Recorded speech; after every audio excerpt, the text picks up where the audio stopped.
the state of our health, something we strive to improve and maintain, but sometimes inadvertently destroy. Universally, it's vitally important, and the Germans have a universal word for it. Gesundheit. In today's episode, researchers are reporting an alarming increase in drug resistance among HIV-positive people undergoing antiretroviral drug therapy. Drug-resistant strains of the virus are appearing in 20% of all new cases. Mentally handicapped children often face discrimination in China, but a small private school in Beijing is trying to make a difference by giving a handful of pupils a brighter future. A major research study has revealed that nearly a third of heart attacks and strokes could be prevented with wider use of cholesterol-lowering medication. The drugs known as statins could also help people suffering from diabetes. And an air purifying system that can kill airborne biological agents in ventilation systems has been developed at the Johns Hopkins Applied Physics Laboratory. Not only will it destroy deadly anthrax bacteria, but smallpox as well.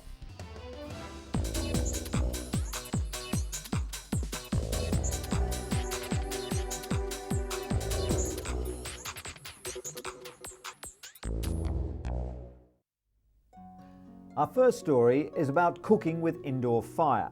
It's a way of life in many developing nations, but it's causing untold harm on respiratory systems. Findings show that women who regularly participate in cooking activities have exposure levels that are 2 to 4 times higher than men. They're also twice as likely as men to be diagnosed with acute respiratory infections. Locally manufactured improved efficiency stoves can reduce exposure to toxins by approximately 40%. Additionally, if cleaner fuels such as charcoal are used instead of traditional wood, dung and crop residues, exposure to smoke pollutants can be reduced by more than 90%. It's hoped that these results will get international aid groups like the World Health Organization to fund stove programs. The international assistance would help 2 billion people around the world to reduce the global burden of respiratory diseases. And speaking of clean air, a report released by the National Academics National Research Council found that below standard air quality on commercial planes is what often causes passengers to feel sick or dizzy. The report was commissioned by Congress after the Association of Flight Attendants made several complaints. Eileen Abt of the National Academies of Science headed the study and says air quality is a serious issue that's received little attention since the mid-80s. According to Abt, some of the air quality problems stem from pesticides, which several countries require to be sprayed on aircraft. Other issues include low oxygen levels in the cabin, poor environmental control systems, elevated ozone concentrations, and significant increases in the number of aeroplane passengers. The study calls on the Federal Aviation Administration to ensure compliance with air quality regulations and carefully study flight attendant symptoms to determine long-term health effects. Gesundheit. When it comes to allergies and asthma, pollen in the summer months and inner-city pollution are often blamed. But in reality, the air in your home can be just as harmful, which is why more and more people are demanding so-called healthy homes. Building consultant Bill McCauley believes that under-wrapping like this cuts airborne pollutants by 50%. It lets air out, but stops too much coming in. Allergists agree that managing the air in your home can reduce the chance of developing asthma. Condensation around windows or pipes breeds mold spores, which can cause sneezing and wheezing. The best way to stop mold is to replace wood or copper fittings. Medical assistance should be sought for asthma and allergies, but doctors are also advising that often health care can quite literally start in the home. Autumn for many is a joyous time of year. The crisp, cool weather and holiday season is energizing and festive. But for those suffering from seasonal affective disorder, or SAD, Mood and energy drops with the leaves, resulting in a lack of concentration, weight gain and depression. In fact, most people suffering from SAD have trouble getting up in the morning, while facing the day can seem like a gloomy prospect. Neil Owens is a SAD sufferer and one of the first research subjects in the 80s to undergo light therapy for treatment of the condition. Owens created the first light boxes that were used by major medical institutions conducting SAD research, and later went on to build them for consumers as well. The special full-spectrum artificial light helps reset the biological or circadian rhythms while boosting levels of the neurotransmitter serotonin in the brain. Exercise and a balanced diet can help the darkest days of winter seem a little brighter.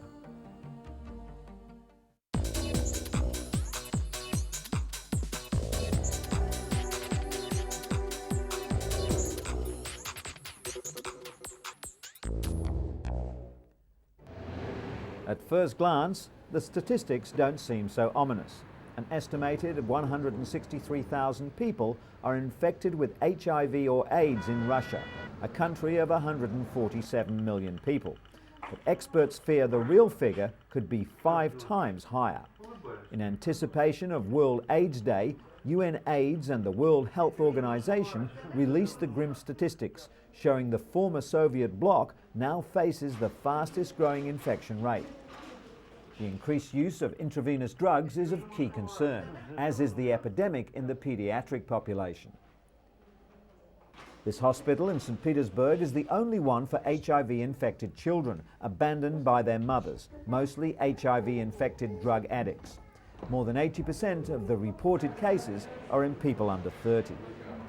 AIDS is now the 4th biggest killer around the world. Africa continues to be the hardest hit, with almost 3/4 of the almost 40 million sufferers worldwide. Researchers in the US are reporting an alarming new increase in drug resistance among HIV-positive people undergoing antiretroviral drug therapy. 50% of Americans undergoing highly active antiretroviral therapy are developing mutant strains of the deadly virus due to irregular use of the drugs. Researchers measuring the blood viral levels of 2,000 people undergoing the therapy also found that 64% of participants experienced a rise in viral levels over time. This indicates that they're receiving less benefit from the drug cocktails than they were a few years ago. The main reason for these alarming figures is that drug compliance is so difficult. The study found that 20% of all newly infected people were already carrying drug-resistant strains of the virus. If the trend continues, the HIV virus could develop resistance to all drugs. The AIDS crisis has had another unexpected side effect too. It sparked a diverse cultural response from both HIV-positive and HIV-negative artists. Positive Lives is one of the most remarkable responses. For 8 years, it's charted the course of the virus and its impact on people's lives. According to the exhibition curator, Kevin Ryan, this art has many different uses, for health, for education, and for knocking down barriers of stigma. Literature has also seen an explosion of HIV content. AIDS provides elements that are crucial for a good read: love, sex, death, and plenty of drama. Like no other health crisis, HIV has sparked creativity that comforts, questions, and also explains.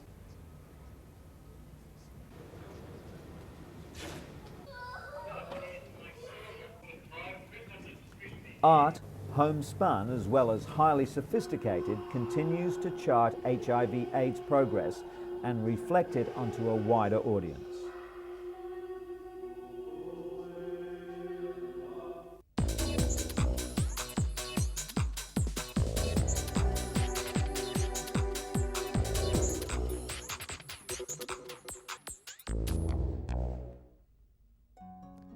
Val Garvey was told not to expect any miracles when her son Poyrik was diagnosed with autism 3 years ago. Doctors told her he'd never be able to form relationships, use his imagination, hold conversations, or even dress himself. Now 6, Porik can do all that and more. Autism remains a mysterious condition that affects 1 in 500 people. It's a neurological disorder that varies widely. But what autistics all have in common is an inability to forge social relationships naturally. Porik's progress came from a unique home-based educational program pioneered by the parents of 28-year-old lecturer and writer Raun Kaufman of the Sunrise program at the Autism Treatment Center of America. At 18 months of age, Raun was diagnosed with severe autism and an IQ of less than 30. By the time he was 5, all traces of autism had disappeared. The Kaufmans realized that they had to get Raun's attention, so his parents joined him in his fun activities. The Garveys are now following the principles established by the Kaufmans 25 years ago. Through playing, Porik is learning to unlock his imagination, to communicate his desires, and above all, to build confidence. The Sunrise program doesn't offer a cure, but it provides the means for an autistic person to show the way in and for their parents to show the way out. For these youngsters in Beijing, studying is a constant uphill struggle. All of them are mentally handicapped to varying degrees. The Beijing Fortune School for Mentally Retarded Children is attempting to give these 50 children a brighter future. According to a recent survey, around 1% of children under 14 are mentally handicapped. That means that over 3 million children are in need of specialized education, but very few ever go to school. 2 women, Professor Huang Yiping and Professor Mao Yuyan, teamed up to open this school in 1985. Professor Huang's daughter, Wang Wei, is now 25 and works in the school kitchen. Her proud mother is determined to give other children something her own daughter never had: access to proper care and education. The Beijing Fortune School has grown over the years. It now has a staff of 20, including 6 full-time teachers, and provides education for children aged 3 to 14. The school is privately funded and has developed its own teaching methods. There's much emphasis on recreational activities as well as the arts. It also provides in-house training for its teachers and support staff.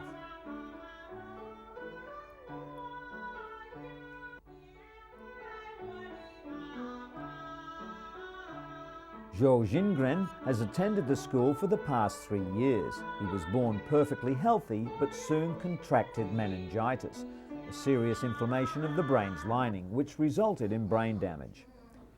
His parents, both well-off business people, hired a maid to watch him 24 hours a day, as all the local schools refused to enroll him.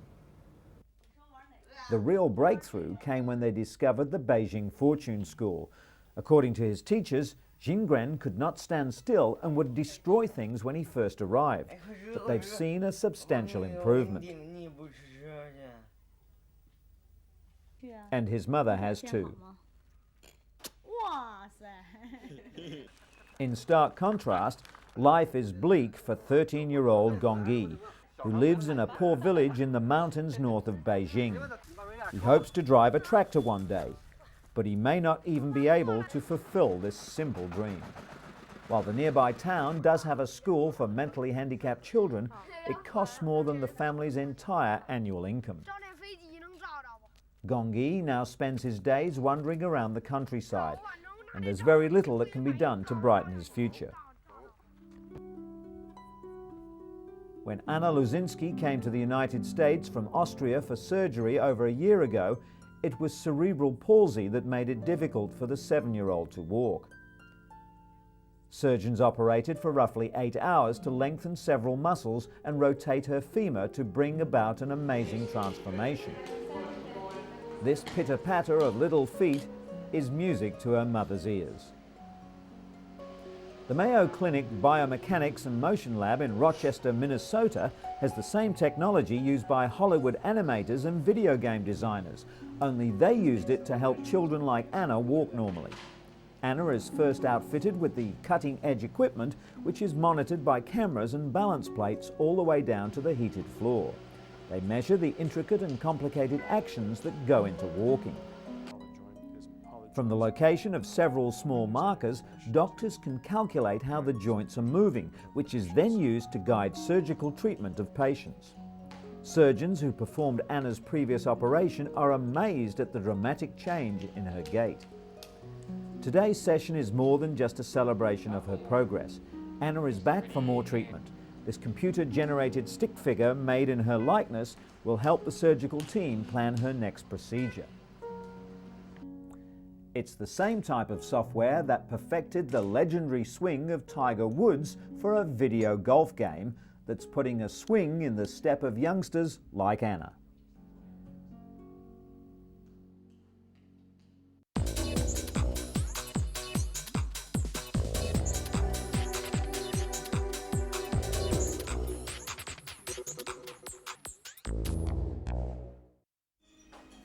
A major research study has revealed that nearly a third of heart attacks and strokes could be prevented with wider use of cholesterol-lowering drugs known as statins. The study, billed as the world's biggest trial, involved 10,000 people testing the new drugs. Statins are normally given to people who have very high cholesterol levels, but the study showed they also work in those with normal or low cholesterol. The British Heart Foundation described the findings as a major advance in the treatment of heart disease, especially as 1.5 million Britons currently suffer from the condition. 6 years ago, Kelly Perkins came to UCLA for a heart transplant after a virus damaged her own heart. Today, she and her husband Craig are making a social call. They've come to see cardiologist Dr. John Kobashigawa, the man who helped Kelly get her life back. 40-year-old Kelly wants to share one of her proudest achievements. She recently returned from Tanzania, where she became the world's first transplant recipient to climb Africa's highest mountain, Mount Kilimanjaro. Kelly's 8-day trek was recorded by a documentary film crew. She's climbed other mountains in the US and Japan, but at 19,340 feet, Mount Kilimanjaro was the highest and the most challenging. Being a transplant recipient means that Kelly fatigues quickly, and because nerves were severed during surgery, her heart doesn't keep pace with her level of exertion. The climbers set out for the summit at midnight in sub-zero temperatures. Having conquered Kilimanjaro, Kelly's now looking for another mountain to climb. It's her way of demonstrating that transplant recipients can live a full life while encouraging people to save lives by being organ donors. Kelly's plea comes as a timely reminder, following the news that Robert Tools, the recipient of the world's fully contained artificial heart, died. Tools received the EP04, a grapefruit-sized plastic and titanium heart. Only expecting to live 30 days, he survived for almost 5 months. The former teacher moved from Colorado to Kentucky 5 years ago to receive a heart transplant, but was turned down because of his deteriorating health. But ultimately, it was abdominal bleeding related to his severe and chronic medical condition that killed him, not a malfunction in the device. 6 people, including Tools, have so far received the artificial heart. The EP04 is designed to extend the lives of patients who would otherwise die of heart failure and are ineligible for a heart transplant. Its internal battery system allows patients to be free of tubes and wires required to power previous devices. And, contrary to traditional medical belief, researchers have found evidence that human heart cells can regenerate. Doctors discovered that a recipient's own cells multiplied in the new heart, repairing damage previously considered irreversible. Just days after surgery, male transplant patients who received female hearts had new blood vessels and muscles with male chromosomes form in the female hearts. This means that the recipient's remaining heart tissue may have had primitive stem cells that were called into action to repair damage.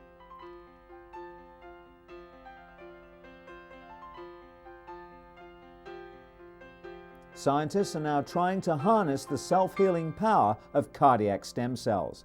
Someday they could treat millions of heart conditions just by stimulating the body's own regenerative power.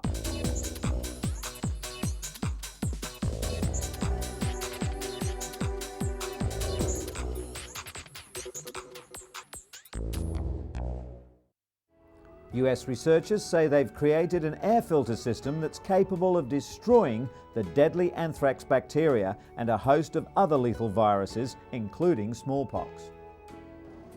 The air purifier that can kill airborne biological agents in ventilation systems was developed at the Johns Hopkins Applied Physics Laboratory in Maryland. Dr. Richard Potambo created the device out of an inexpensive commercial filter, then added the purifying system. The hybrid unit combines free radicals to help kill the viruses, with new technology known to neutralize airborne pathogens with ultraviolet light.